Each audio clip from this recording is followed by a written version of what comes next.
this is a modern fan.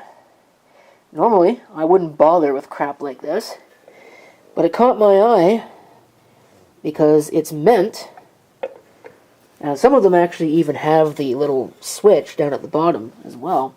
It's meant to look like a vintage fan. And it did work, and it probably works right now, but I need to clean it up, and I also need to oil it. I know that it needs oil.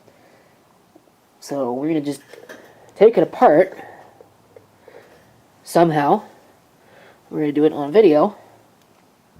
Well, take it apart in this video and oil it and get it all back to 100% again. Now, irritating tendency of these modern fans, this one definitely has as well. There's a screw in the bottom. I don't know why it is, because these are pretty tight. Why it is that they couldn't just use those like every other fan. Also kind of irritating, but not necessarily a modern fan thing. There's a screw holding this blade set in place. You could, actually no, those are riveted. They might be riveted anyway. Some of them are screwed. Yeah, no, those ones are riveted. On some fans they're screwed on there, and you could technically take the individual blades off, but on this one you can't do that. Okay, got the blades set off, and now we got something else that's annoying about this. Take a look at that. We've got one screw and two nuts. I don't know why that is. So I think I'm going to turn my attention to the back of this and see if I can pull this. This looks like it's just a press fit. It's probably the same with this knob. I can probably get that off very easily. But I'll have to see what this has, because it looks like this has got more screws in it as well than usual, because I think, yeah, there's one right there, which you can't see. I could turn the video light on, but I'm trying to save battery. And there's one there. So, we'll start with that, though. Okay, here's a look inside now. Pull the back off.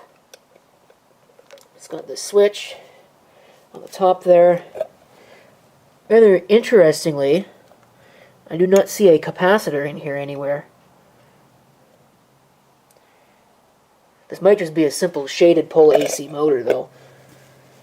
And in order to get the rear bearing, get at the rear bearing, I'm going to have to pull the oscillator apart. I really hate doing that because I don't want to break it or anything like that, but it should be okay with this.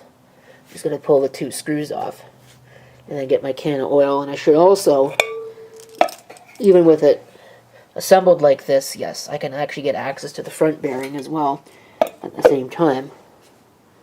And so that's what we'll do. Okay. Wow, the blades. The brakes on that car sound like crap. Anyway, I got it back together, the oscillator, and I don't even think I destroyed it. It goes down and comes back up, no problem. And I've gone ahead and dusted this out, so it should now also be clean. Like I said, I've put oil in the bearings, so that should also be good, and I've cleaned the blades, so the blades are now not dirty. This is another problem with modern fans. Look at the lack of pitch on those blades. I mean, they've got some, but, like, that's ridiculous. They expect that is going to move air. Yeah, I don't think so.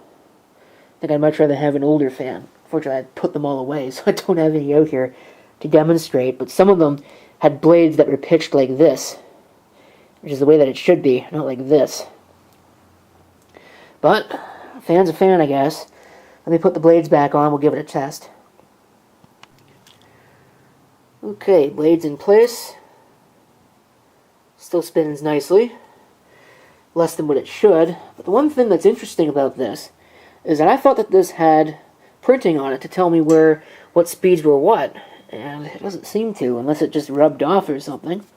Oh, there it is. I guess I just had it upside down, because it's got this weird pattern on it. So I'm going to probably start it with low, because that seems to be the safe thing to do. just because there's no grill on the fan right now. Okay.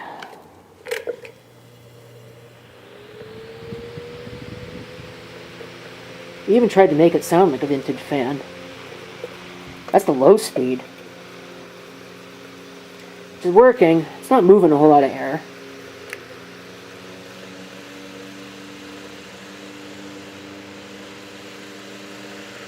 Let's see if we can get that on TV. High speed. Oh geez. Okay, I think I'm going to, before I let that really run on high, I think I'm going to put the front grill on, because that sounds like it's about ready to take off for the moon. But it's working. It's working pretty well. It's still rattling, which is what it was doing before. Let's try the oscillator. I made it slow down very noticeably.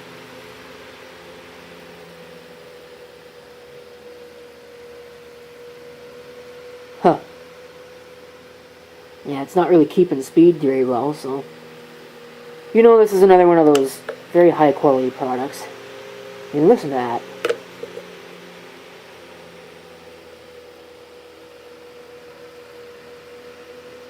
That's ridiculous.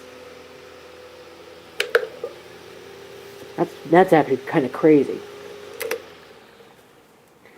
But, let me clean up the front grill, put this all the way back together, and then we'll have another run-up. Okay, let's see if we can finish this, because this is now fully put back together. It should be pretty much good to go. I don't think I've got to do anything else with this. Oh, I'm kind of amazed that the set screw is that far back. Try and tighten it a little bit. And hopefully it won't shake all over the place, but you can tell that this is another one of those really cheap, crappy fans. These modern things that are not very good. It's not even centered. Look at how off that is.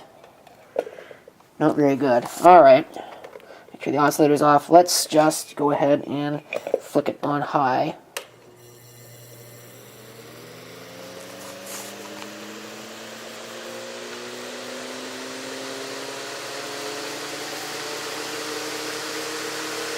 Look at that thing.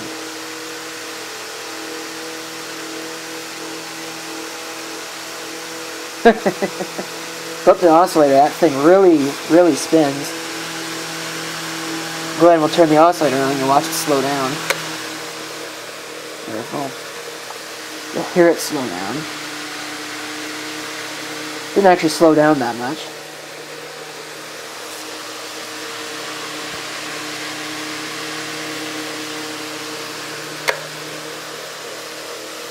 But a fan should not slow down that much. In fact, it shouldn't really slow down at all when you engage the oscillator. Maybe a little bit, but it shouldn't be that perceptible.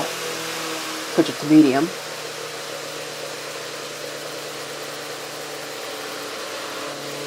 I don't know what's rattling on this, but there's something that is rattling.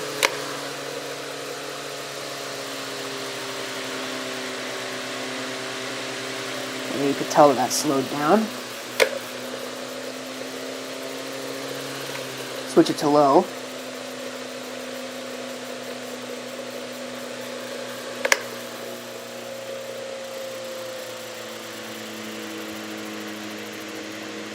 Yeah.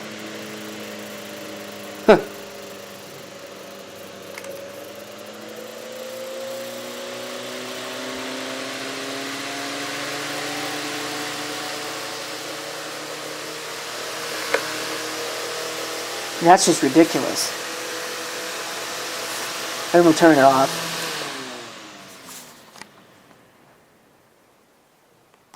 And we'll conclude everything with that.